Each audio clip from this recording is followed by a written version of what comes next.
हुकूमत ने लाया नवा सुपर टैक्स।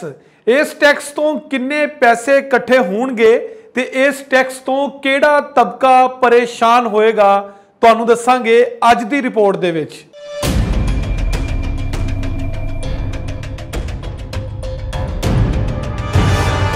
सऊदी अरब के हाकम ने पाकिस्तान के जरनेल नूं दिता सऊदीया की तारीख का सब तो वड्डा एवॉर्ड।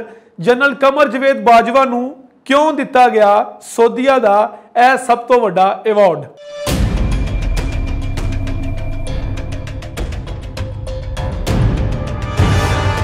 सत श्री अकाल, नमस्कार ते अस्सलाम वालेकुम। तुसी वेख रहे हो इंडोज टीवी ऑस्ट्रेलिया ते मैं तुहाडा मेज़बान नासिर अली।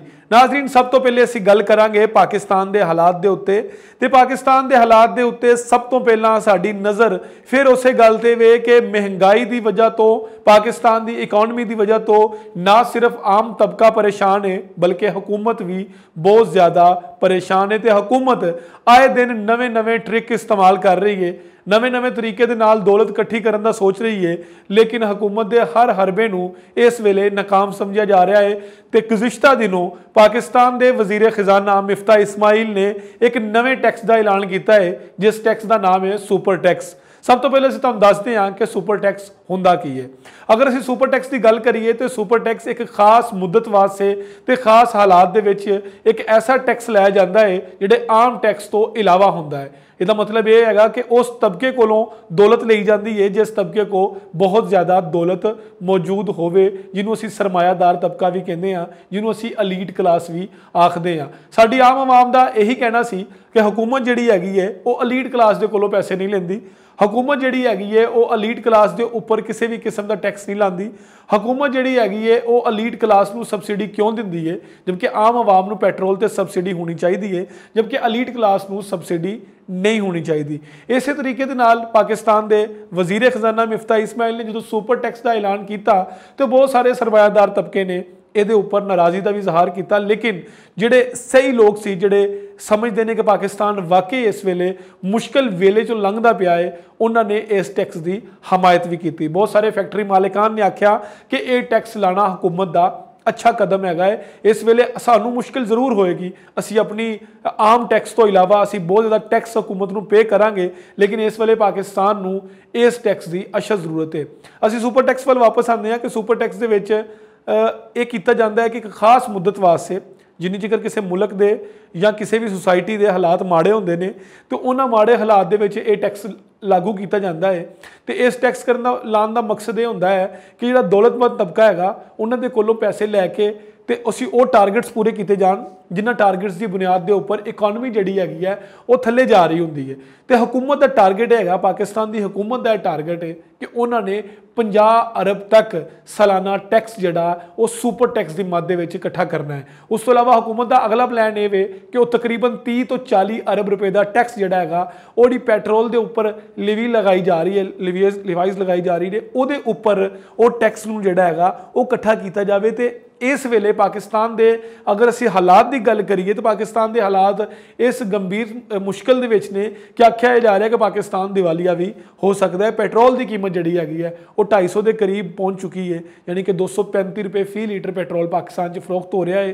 तो आख्या जा रहा है कि पेट्रोल की कीमत मजीद वधाई जाएगी क्योंकि पाकिस्तान नूं इस वेले सब नालों दिक्कत जी पेश आ रही है वही आ रही है कि पाकिस्तान के असासे है ने वो जिहड़े कर्जे उतारने ने उहदे नालों थोड़े ने। IMF नाल डील भी मुकम्मल हो चुकी है पर IMF की शरायत शामिल हो के जो IMF दी शरायत उस जिहड़ी किस्त दी जानी है, कर्जा दिता जाना है, अगर उहदे उपर पूरी हुंदी है तो मजीद पाकिस्तान नूं महंगाई का सामना करना पै सकता है। लेकिन इस वेले हुकूमत ने एक बड़ा जबरदस्त काम किया है कि सुपर टैक्स लागू किया है।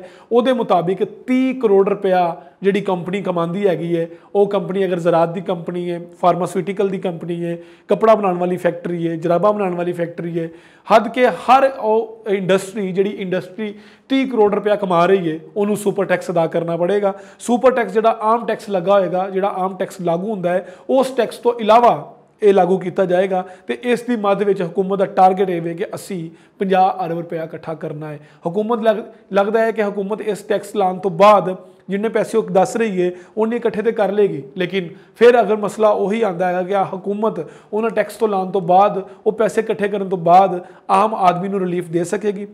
हुकूमत जी हैगी है वो इन्होंने हालात के विचों पाकिस्तान को कढ़ सकेगी कि इस टाइम जो पाकिस्तान के हालात चल रहे हैं तो पाकिस्तान के बारे ये पेशनगोइयां की जा रही ने कि यदा हाल भी श्रीलंका वाला हो सकता है।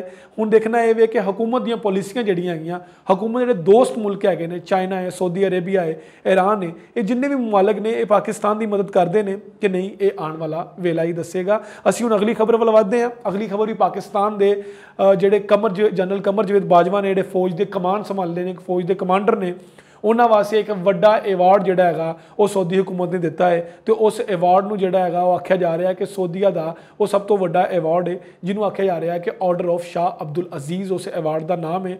तो वह एक्सीलेंट जी क्लास होंगी है उन्होंने दिता जाता है। तो मुहम्मद बिन सलमान ने जोड़ा है वो जनरल कमर जवेद बाजवे को इस अवार्ड तो नवाजिया। तो ये उपर ट्विटर के उपर, फेसबुक के उपर, तो सोशल मीडिया साइट्स से तस्वीर भी गर्दिश कर रही ने जिद जनरल कमर जवेद बाजवा जोड़े है वो मुहम्मद बिन सलमान जोड़े सऊदीया के इस टाइम शाह फरमान ने जोड़े इस टाइम उन्होंने हाकम ने उन्होंने सैल्यूट भी कर रहे हैं तो अपना एवार्ड वसूल कर रहे हैं। मुहम्मद बिन सलमान का आखना सी कि जनरल कमर जवेद बाजवा ये एवार्ड पाकिस्तान तो सऊदीया के हालात जोड़े है उन्होंने मद्देनज़र रखते हुए दोनों मुमालकों के ताल्लुकात नूं मजबूत करने की बुनियाद पर दिता गया है। आख्या जा रहा है कि मुहम्मद बिन सलमान वालों ये एवार्ड जनरल कमर जवेद बाजवा नूं सिर्फ इस वास्ते दिता है कि पाकिस्तान की गवर्नमेंट ने, पाकिस्तान की दफाई फौज जी है उन्होंने सऊदीया वास्ते सऊदीया की फौज नूं ना सिर्फ ट्रेनिंग दी बल्कि पाकिस्तान के नाल ताल्लुकात भी जोड़े है वो फौज की बुनियाद के उपर बड़े मजबूत किए, उन ताल्लुकात नूं बड़ा स्ट्रोंग किया। तो इस बुनियाद पर उन्होंने इस अवार्ड से नवाजिया गया। गो कि इस वेले पाकिस्तान के बहुत सारे लोग जोड़े है जनरल कमर जवेद बाजवा को अच्छा नहीं समझ रहे, उन्होंने उपर बहुत ज़्यादा तनकीद की जा रही है, स्पैशली पाकिस्तान तहरीक इंसाफ वालों उन्होंने न्यूट्रल कह के उन्होंने उपर बहुत ज़्यादा तंज से तनकीद के तीर भी चलाए जा रहे हैं। लेकिन इस वेले उन्होंने ऐसे अवार्ड का मिलना भी लोगों वास्ते बड़ा हैरान कुन है। तो लोग ये आख रहे हैं कि यह अवार्ड जोड़ा है सोशल मीडिया के उपर जी बहस छिड़ी है वो कहा जाए कि यह अवार्ड जोड़ा है ये अवार्ड उन्होंने सऊदीया वालों नहीं बल्कि अमेरिका वालों मिले है, क्योंकि अमेरिका तो सऊदीया के ताल्लुकात बड़े अच्छे ने। तो अमेरिका ने जोड़ा है दबाव दे के आख्या कि उन्होंने ये अवार्ड दिता जाए क्योंकि उन्होंने पाकिस्तान के तहरीक इंसाफ की हुकूमत को खत्म करने अपना किरदार अदा किया। खैर यह गल्लां जिहड़ियां बगैर किसी सोर्स तो है, बगैर किसी ऑथेंटिक जी सोर्स है वो तो है, क्योंकि सिर्फ लोगों दी गल्लां ने, ये लोगों के कहण दी गल्लां ने। लेकिन सब तो वड्डी जी खबर है, जी सब तो वड्डा एजाज़ है वो ये वे कि पाकिस्तान के जनरल कमर जवेद बाजवा को सऊदीया का एवार्ड जोड़ा है ऑर्डर ऑफ शाह अब्दुल अजीज़ उत्तों नवाजिया गया है। पाकिस्तान दी खबरों तो फिलहाल इन्ना ही। तुहानूं असीं जिहड़ा पाकिस्तान के हालात ने, पाकिस्तान की जिहड़ी सिचुएशन चल रही है उत्तों तुहानूं इंडोज़ टीवी के जरिए बाखबर रखांगे। तुसीं वेखदे रहो इंडोज़ टीवी आस्ट्रेलिया।